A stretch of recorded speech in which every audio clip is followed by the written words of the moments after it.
ఎగ్జాక్ట్గా మగధా న్యూస్ 2 నెలల క్రితం ఏదైతే చెప్పుకుంటూ వచ్చిందో తమిళనాడు ఎన్నికలు కానీ వెస్ట్ బెంగాల్ ఎన్నికలు కానీ పూర్తిగా నిజమైన పరిస్థితి ఉంది.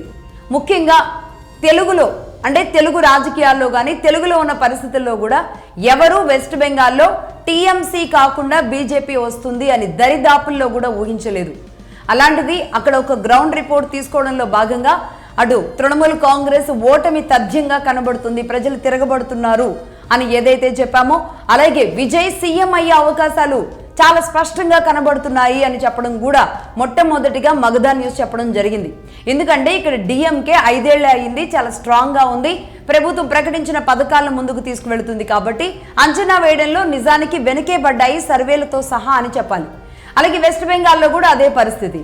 దీదీని కాదని అసలు ఏ పేరు ఊరు అక్కడ పెద్ద ఫెమిలియర్ పర్సన్గా ఏ వ్యక్తి ప్రభావం కూడా లేని చోట బీజేపీ ఎలా నిలబడగలుగుతుంది అనుకున్న దాన్ని పటాపంచలు చేస్తూ 2 చోట్ల కూడా మగధా చెప్పిన మాట నిజమవడం, ఒక రకంగా మా ఇంటిగ్రిటీని మేము నిరూపించుకున్న వాళ్ళం అయ్యాము అని చెప్పడంలో చాలా సంతోషంగా అనిపిస్తుంది. ఈ నేపథ్యంలో ఒకసారి వెస్ట్ బెంగాల్ గురించి మాట్లాడదాం.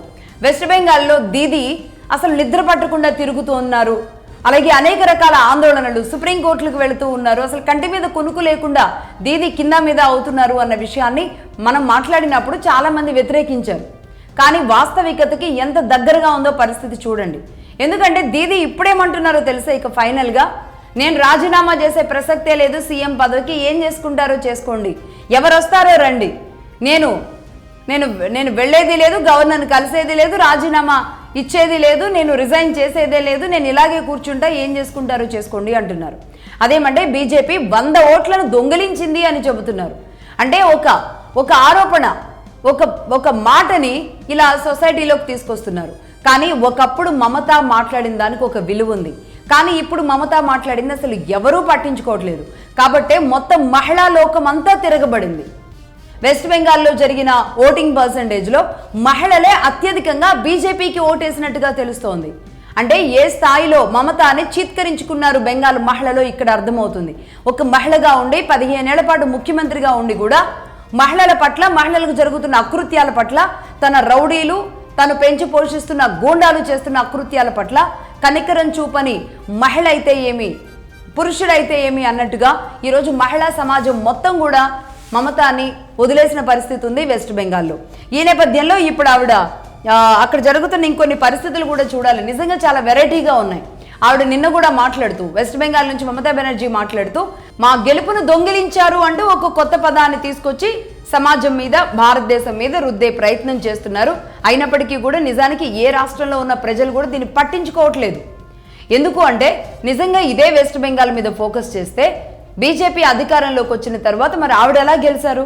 ఇదే ఓట్ చోరీ జరుగుంటే ఆవిడ ఎలా గెలుచుంటారు? అలాగే ఈ మధ్య కేజ్రీవాల్ కూడా నిన్న ఏదో మాట్లాడుతున్నారు, ఓట్ చోరీ జరుగుతోంది, అసలు ప్రజాస్వామ్యం లేదు అంటున్నారు. ప్రజాస్వామ్యం లేదు అంటున్న కేజ్రీవాల్ చేసిన అకృత్యాలు ఎన్ని బయటకు వచ్చాయి? ఇదే ఢిల్లీలో ఉండి కేజ్రీవాల్ ఎవరికి అంటకాగారు? దేశ భద్రతకి విఘాతం కలిగించేలాగా ఒక ఢిల్లీ ముఖ్యమంత్రి ఏ కార్యక్రమాలు తీసుకున్నారో ఎవరి దగ్గర ఉన్నాయి? ఎన్ఐఏ దగ్గర లేవా? ఈడీ దగ్గర లేవా? ఎన్ఫోర్స్మెంట్ డైరెక్టరేట్ దగ్గర లేదా? లేదంటే సిబిఐ దగ్గర లేవా? ఎవరి దగ్గర లేవు? ఇదే కేజ్రీవాల్, ఇదే మమతా బెనర్జీ దేశానికి మంచి జరిగే దాంట్లో ఎంతవరకు ఉన్నారు ఈ ముఖ్యమంత్రులు పర్టికులర్గా అని అడగాలనిపిస్తూ ఉంటుంది. ఇప్పుడు కేజ్రీవాల్ కూడా శృతి కలిపారనమాట మమతా బెనర్జీకి. వెస్ట్ బెంగాల్లో జరిగిన ఎన్నికల సరళి ఏదైతే ఉందో ఆ తీరే సరైన తీరు కాదు అంటూ మాట్లాడుతున్నారు. ఒక ఢిల్లీ సీఎం